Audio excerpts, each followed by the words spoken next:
time. In the 40 years since he left his Brooklyn home to join the Major Bowes Road Company, believe it or not, Alan King has been on one constant search for the perfect meal. And along with Mimi Sheridan, he has written a book. She's the food critic of Time magazine, incidentally. It's, I guess, a book of happy eating entitled, Is Salami and Eggs Better Than Sex? Would you welcome Mr. Alan King?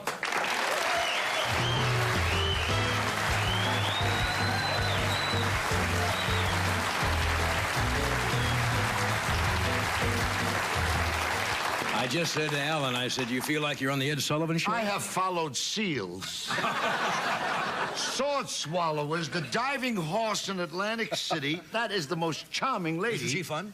Isn't that wonderful? Sullivan would have loved that. Ed would have loved that. I think that the title Only in America. Yeah. Yeah, she's charming. Can something like that happen where locals in Chicago get her on a car? I think that's just absolutely marvelous. Anyway, it's fine. Good to see you. Good, I'm glad to see you. I was, as they say, browsing through this today, and I just happened to open it and started reading about room service. And the problems you have, well, anybody who travels a lot, you just come off a tour, right? Yes, I just went on a book tour, which I didn't realize. Tolstoy never played Cleveland, you know. And I was in 21 cities in 21 days, and I sold 21 books, so I'm a smart. It was well worth the trip. Was your mother a good cook? I know this is sacrilegious. Now be honest. My mother was the worst cook. You know, kids always say, boy, my mother... No. If I see a sign that says home cooking, I run away from it. I was 15 before I knew that you could broil a steak. My mother cooked meat for 4 days to make sure the animal was dead. I've had 2 women in my life. My mother cooked too much, you know, and my wife doesn't cook at all. And, no, really. And this is a... Get the rim shot ready. My wife only goes through the kitchen to get to the garage. But it's true. Told her to go someplace she's never been. Not the kitchen. No. When I married 39 years, and the first 6 weeks of my marriage, I didn't want to bring that up, John. Yeah. But I admire you. I do. I admire me, too. And I also admire you more. Now, I'm only kidding, sweetheart. And, did you know that your wife didn't cook before? Yeah. No, my wife, you know, my feeling for food really came from my mother. I have never seen my mother in any room. We're 8 children. And I never saw my mother in any other room but the kitchen. If I'd get up at 5 o'clock in the morning, she was cooking. If I went to bed at 1 in the morning, she was cooking for the next day. My father told me that I was conceived on the kitchen table. And my brothers enjoyed it, too, they told me. No, but my wife, the first 6 weeks of marriage, and I know, again, I say, you know, I swear it's a true story, but it really is. My wife, 11 meals in a row were lamb chops. She didn't want to take any chances. She got it right. I don't wear wool anymore. I've been known to walk by a meadow and kick a sheep in the butt. You know. She had 1 dish down. That's it. I said, you could do the same thing with a steak. No. And now they're food faddists. My daughter and my 2 sons eat like me. You know, they eat a chair, a pillow, anything.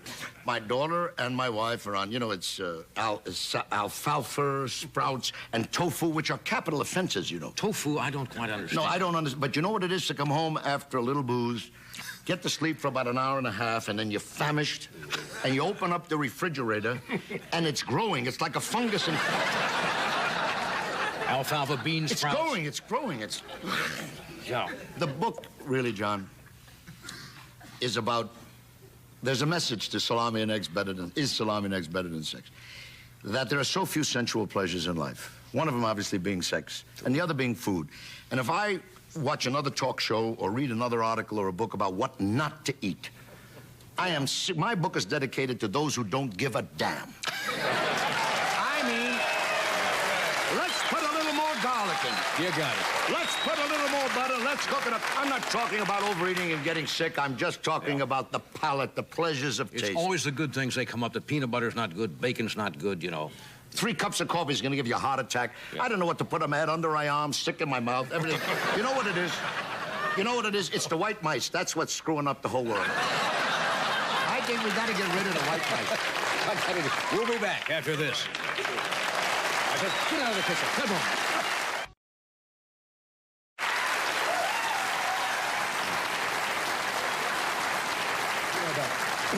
We're talking with author, former comedian. Those of you who go out, there are a lot of things that bug people about restaurants. What do you avoid? What restaurants don't you go to? I have my own pet peeve. Well, first of all, I think most people are intimidated by restaurants. You know, maitre d's are like animals. They can smell fear.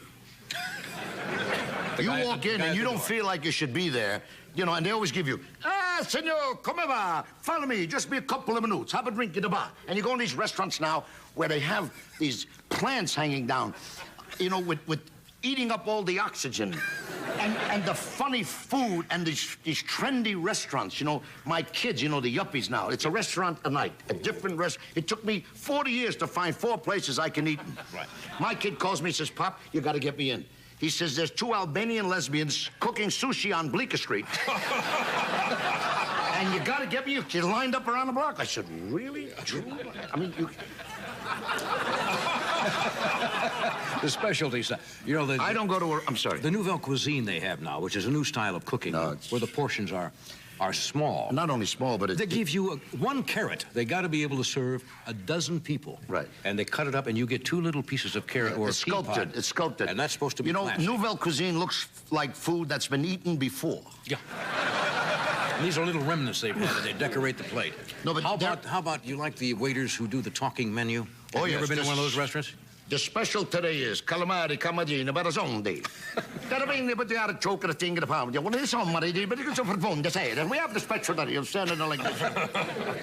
And you said, what? And your wife says, what are you interrupting them, you know? Yes. You don't go to restaurants that say, come one, come all. Fun for the entire family.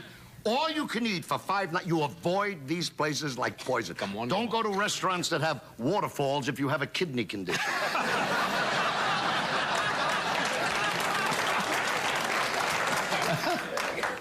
The one thing is, don't go to theme restaurants. You go to a restaurant that serves seafood, and the maitre d' greets you with a patch over one eye, a wooden leg, and a parrot on his shoulder. You don't go to that restaurant. Don't go to restaurants that put cute names on the restrooms. Oh, yes. You know, like flounders and salmon. I don't know whether I'm a salmon or a flounder. And you feel like an idiot saying to some guy, and you keep do I look like a salmon or a flounder? I don't know which door to go. You stand outside and wait for somebody else to make the first move. Yeah, kings and queens I can buy, but flounder and salmon, I don't know. And I like a restaurant, you know, dining, and we're talking about dining, not eating. Yeah. A tablecloth for dinner will make up for, let's say, 25% deficiency in the cooking. Yeah. A flower on the table. If I see a Chianti bottle with a candle one more time, or those atmosphere. pictures. That's atmosphere. Yeah, that's it. And also, I never had a good meal alone. Yeah. That's interesting. I never had a good meal alone. The great meals that I've had in my life have always been with someone, conversation. Well, that's part of the, you know, a lot of ritual. That's it. That's what it is. We're talking about sitting there. You know, we talk about fast food and all that garbage, which is really destroying one of the great pleasures of life. Another restaurant I don't go to is where there's a guy sitting in the foyer who will do your portrait, you know, in 30 minutes. Have you seen those guys sit there and there's some poor wretched person sitting there? And the guy, never go one of those. No, the accordion player, with all due respects to our Czechoslovakian friend, but when you walk in and the guy is singing my Yiddish mama at the next table, and it's happy birthday to you, I don't go to those restaurants.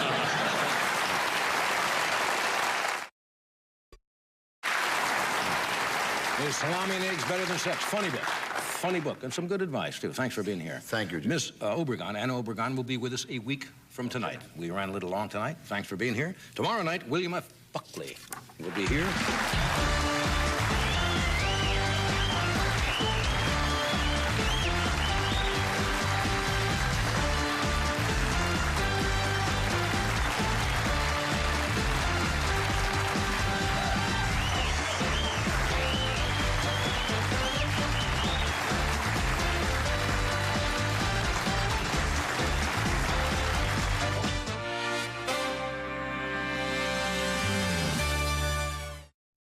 I'm humbled by that applause. Would you welcome Mr. Alan King?